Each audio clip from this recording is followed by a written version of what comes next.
Good evening and welcome to News Channel 8. I'm Jerome Aegean, and here's some of the top stories we have for you tonight. A murder suspect is arrested on St. Thomas. The VIPD and the youth at Ario Diaz come together as one. And the governor responds to yesterday's poll results. These stories and more up next on News Channel 8.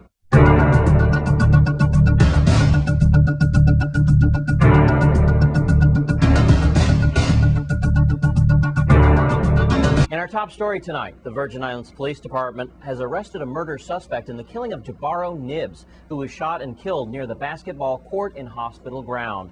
Let's go to St. Thomas Police Chief Rodney Carrard. On October 27, 2010, St. Thomas St. John District Police arrested 21-year-old Kali Canton, also known as Calico, of hospital ground, and charged him with first-degree murder, first-degree assault, possession of an unlicensed firearm, failure to report ammunition, and reckless endangerment based on an arrest warrant issued by Judge Adam Christian of the Superior Court of the Virgin Islands. This arrest was based on an investigation into the shooting death of Jabaro Nibs, also known as Prez and Dinero, that occurred on February 15, 2010 in the roadway adjacent to the basketball court in hospital ground. Bail for Canton was set an amount of $500,000 by orders of Judge Christian. Unable to pose bail, Canton was remanded to the Bureau of Corrections until he could be advised of his rights on Thursday, October 28, 2010. And thanks to St. Thomas Police Chief Rodney Carrard. And in other news, police have also arrested a 43-year-old man for the rape of a minor. Here's Public Information Officer Melody Rames with more. Domestic Violence Bureau detectives arrested 43-year-old Ralph Brathwaite Jr., also known as Ranking, and charged him with first-degree aggravated rape, domestic violence, unlawful and child abuse in connection with an incident that occurred in July. He was arrested on a warrant issued by the Superior Court of the Virgin Islands. Brathwaite was arrested around 5:17 p.m. Monday, October 25th, for having sexual encounters with a female under the age of 16. Brathwaite is a St. Thomas native who resides at Estate Anna's Retreat.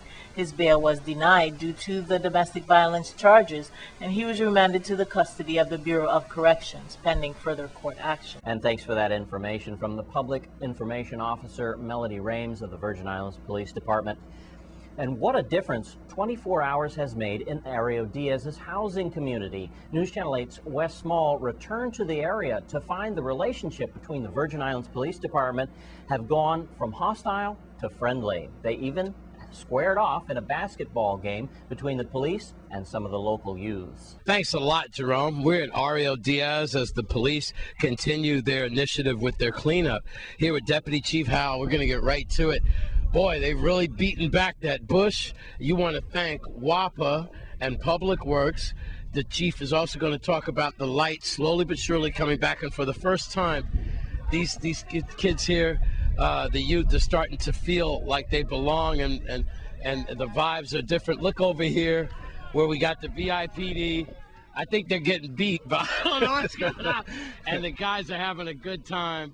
And Chief, what do you think overall, man? Well, first let me just talk about the basketball game going on behind us here. I definitely would not put any money on my guys. If I was a betting man, I don't know. Somebody's sleeping. They may score a couple points, but overall, I would definitely put my money on Ario Diaz on this game. That's good. So yeah, as you alluded to, we began the cleanup in the bush behind us here. Yes, sir. And we're finding a lot of garbage in the bush. I think every time we do one of these, we're going to find unique challenges for each one of them, and certainly the garbage is one of them here. Lighting has also been a huge issue here, but WAPA's been working with us. Some of the neighbors stopped me today and said for the first time they can remember that playground up there playing at night with some light on, which is great. And remember, Chief, the time when it goes in a couple of weeks, it's going to get dark around 4:30, 5 o'clock. So, right.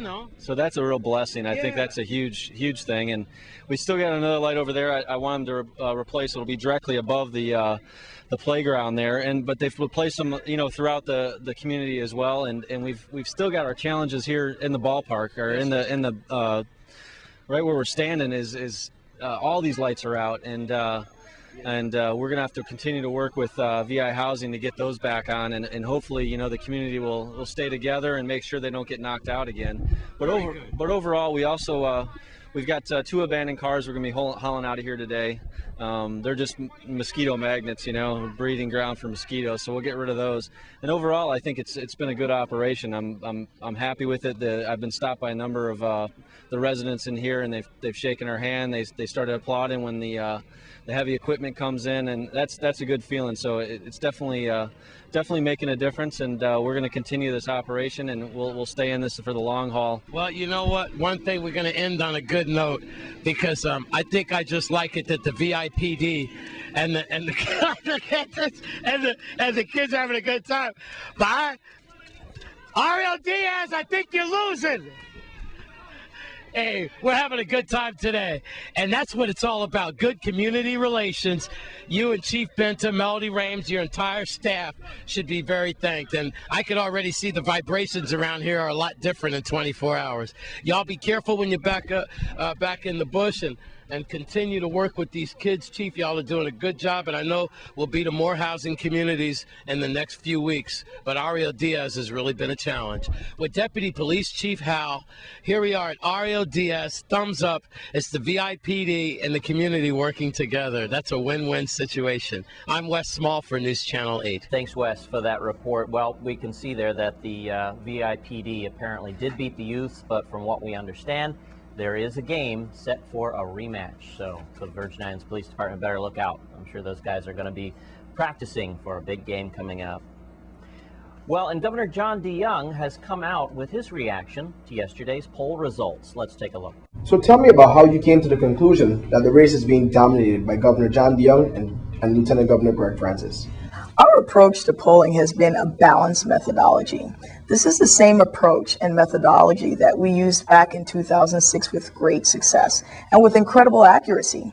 Governor DeYoung has brought honest and effective government to the people, and we have been reassured by the accuracy of our polling in the past, specifically in the primary, general, and runoff of the 2006 elections, whose results were extremely accurate. The people respect and understand the difficult job that he has and the progress that we've made. And how do you go about doing a poll that accurately represents the concerns and opinions of the people? We are careful to ensure that we talk to a cross-section of people who vote here. We talk only to likely voters and make sure that we have a proportional representation from people who live on all the islands. Every race, gender, age, and other demographic groups are included to ensure we are getting opinions from a true representation of who will vote on Election Day. Based on the poll, what is the current status of the election? Well, it's obvious that the governor is in a strong position. He's leading Ken Mapp by over 25%. He leads on every island among every demographic group. Even on St. Croix, Governor DeYoung is dominating Ken Mapp. Voters are rejecting the tactics used by the Mapp campaign. And what do these results mean? It means that people understand the governor is leading us in tough economic times by working for all Virgin Islanders. Everyone understands that our problems were not created overnight, and it will take time to solve many of them. But under the governor's leadership, things have gotten better, and we are going to go in the right direction. Voters see this and believe that he is a person with the values and leadership who will work to end the political divisiveness that has stalled progress in the past, and that we will continue to make progress for all Virgin Islanders. And based on those results, what does it say about the MAP Crew campaign? He has decided to run a negative campaign against the governor who the people believe is honestly working to make things better and has made steady progress for the average people who work hard every day. Because of his role in the past, he is well known to many of us in the Virgin Islands, but he's running a divisive campaign at a time when voters want their elected officials to stop infighting and to solve problems. As a result, Ken Mapp is being rejected by the voters as a politician of the past and not a leader of the future. How do you explain being in such a strong position? The results speak for themselves. The governor has worked with everyone who is interested in making the lives of Virgin Islanders better. There are difficult problems that need to be solved, and the voters understand that no one person can solve them. But by working together, the governor and the people have made progress. As a result, the voters believe that the territory is going in the right direction. This is in stark contrast to how voters in the rest of the country feel. And when people believe that we are going in the right direction, they want to continue the policies that made the progress and not go back to a time of infighting and stalled government. And what can we expect in the future? The governor will continue to work hard on our behalf. The people know that we are moving in the right direction for all Virgin Islanders. We will continue to work together to get the right ideas and implement them in an effective way so that the lives of everyone, not just a few, will be better. When the governor is working for everyone, the polls will take care of themselves. Now it is the job of all the voters to go to the polls and re-elect Governor John DeYoung and keep moving forward together. And those are words from the governor. And of course, if you're not quite sure who you're going to vote for in this election and the time is ticking and you'd like to hear more from some of the candidates, there is a senatorial candidate forum and social set to happen at the University Great House tomorrow night. That'll be Thursday, October 28th from 6 to 9 p.m. Come out, hear a little bit more from the candidates, and that'll give you a better idea on who to vote for. And when we come back from this break, we'll take a look at your Crime Stoppers and your Caribbean report. Stay with us.